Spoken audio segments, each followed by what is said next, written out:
And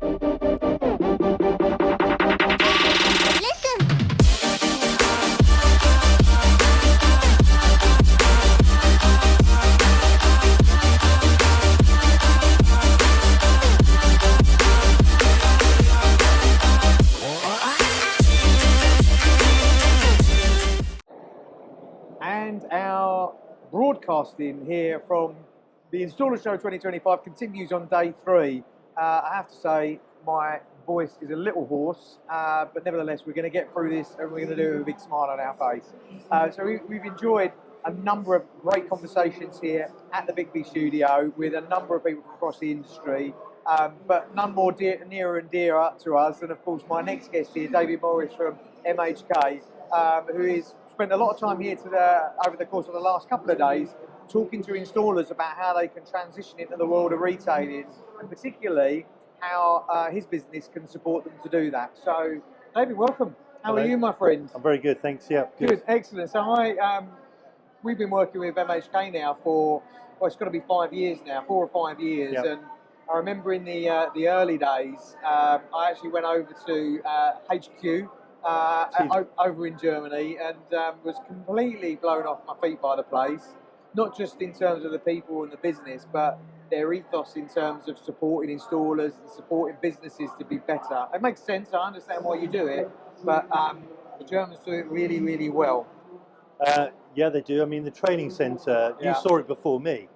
Incredible. And it's like an amazing space, and they're having the same issues we have with installers getting older and they're not coming through at the bottom. And I think I saw that LinkedIn post and it sort of sparked, well, wait a minute, there's something here we need to do something with this.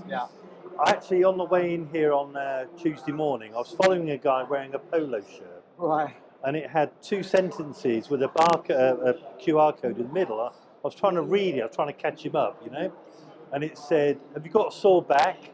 Are your knees creaking? And I said, okay, I really like that. Yes and yes. And I stopped him and I scanned his barcode.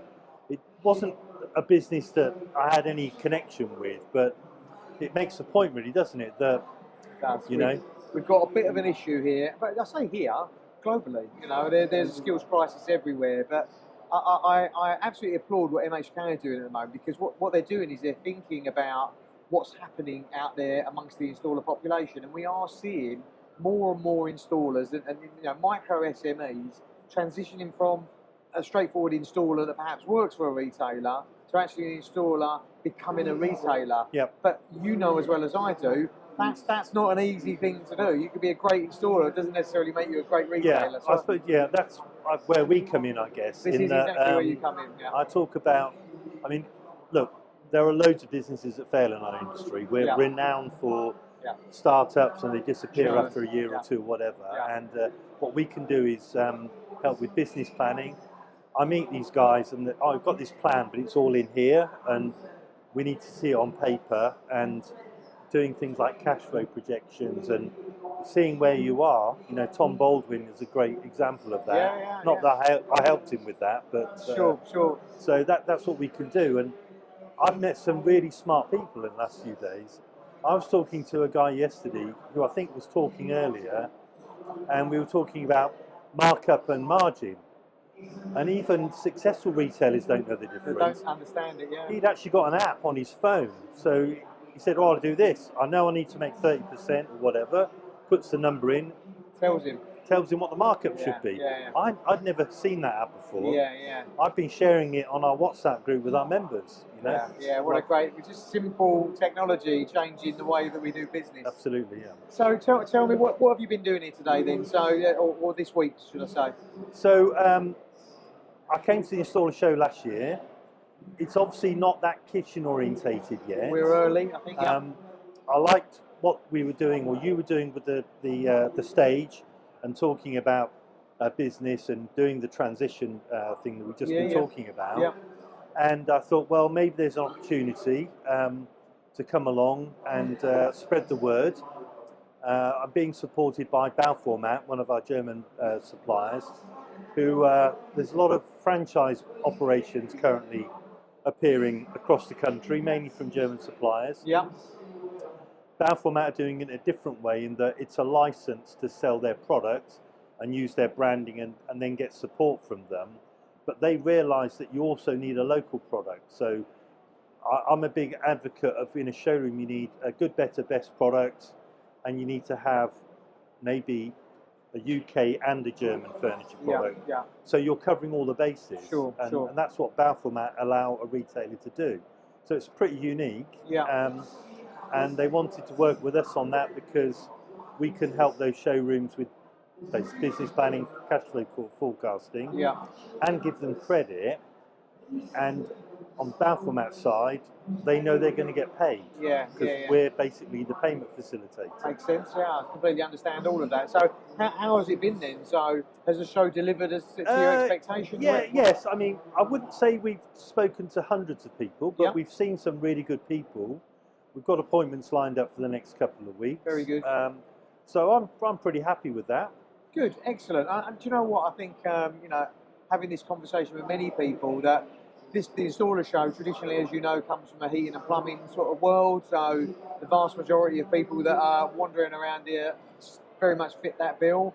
But I can see that the guys that are running the show, they are trying to evolve it into kitchens, bedrooms, and bathrooms. I see that, and I think that's quite, you know, that's potentially very, very good for our industry. And the reason why we're here is because I think if you want a show, I guess, that is relevant to your audience, that doesn't exist, you've got to be part of that evolutionary process of bringing it to market. And I guess that's why we're here, and why I'm so encouraged to see brands like MHK in particular coming here and supporting it. So absolutely brilliant. Funnily enough, my boiler's faulty at the moment. And the engineer turned up at 8 o'clock, very smartly dressed, tools in a very nice, immaculate. It was really, I was quite impressed, and I said, look, I've got to go. I'm going to the NEC. And he said, what, the Installer Show? And and we had, in the end, I was late because we were talking about what I do. And you know, plumbers and gas engineers are fully trained. But kitchen fitters aren't at the moment, as we both know. And here we have. This is the sort of age-old problem that we're trying to overcome at the moment. But and you know what, I think for us, it's not something you're going to overcome overnight, but working together and in collaboration and continuing the conversation and working with all of these brands for which you are up here, I think is really important. I mean, a couple of things. Number one, well, three things actually. I think number one and foremost, first and foremost, is thank you for your support, MHK support, and your personal support in what we do. I know there's a lot of things that distract businesses, and there's lots of things going on in the world at the moment that a relationship like ours can be overlooked potentially. But I have to say, and I have to take my hats off to you for seeing through all of that and really understanding the power in the relationship. And I want to thank you for the support that you've shown in terms of what we've done. I want to thank you for your support in this show, because again, as you know, the vast majority of people walking around here are not our customers, yours or mine. But I think you recognise that they may be in a few years, and you're part of that journey. Absolutely, so, again, that's absolutely brilliant. We're all about, it's the relationship. It's always about long-term relationships, you know. And I think it's a big industry, but it's also very small. Oh yeah. I've just been talking to Peter Bird. Yeah. You know, he knows my original boss from the years ago. They collaborated together. That's crazy, isn't it? I'm talking 50 years ago, virtually, you know. It's such an incestuous industry. Everybody knows everybody, right? They do. But, you know, there's some positive in that, but, you know, that can be some negatives as well. But, you know, I think it's fantastic to see you here, I have to say. And thank you for your time today. I know you've got your stand over there. We'll let you get back shortly. But thanks very much for your time. Thanks very much for your support. It's lovely to see you. So for everybody else, that was an interview with MHK. If you are an installer, a kitchen installer in particular, is thinking about diversifying from an installation proposition to an installation that perhaps goes into retailing, then these guys are definitely the people that you should be speaking to. And it's not just about where you buy your kit from. It's much more than that for these guys. How they can help and support small businesses to make that transition into the world of retailing is not something I would advise you do on your own. So you don't have to. Come and talk to these guys, and I'm sure they can give you some help. But thank you very much for joining us again today. We've got a couple more interviews lined up for later on today. Keep an eye on the BiKBBI TV YouTube channel for more interesting debate and conversation. on all things installation. Thank you very much, and we'll see you soon.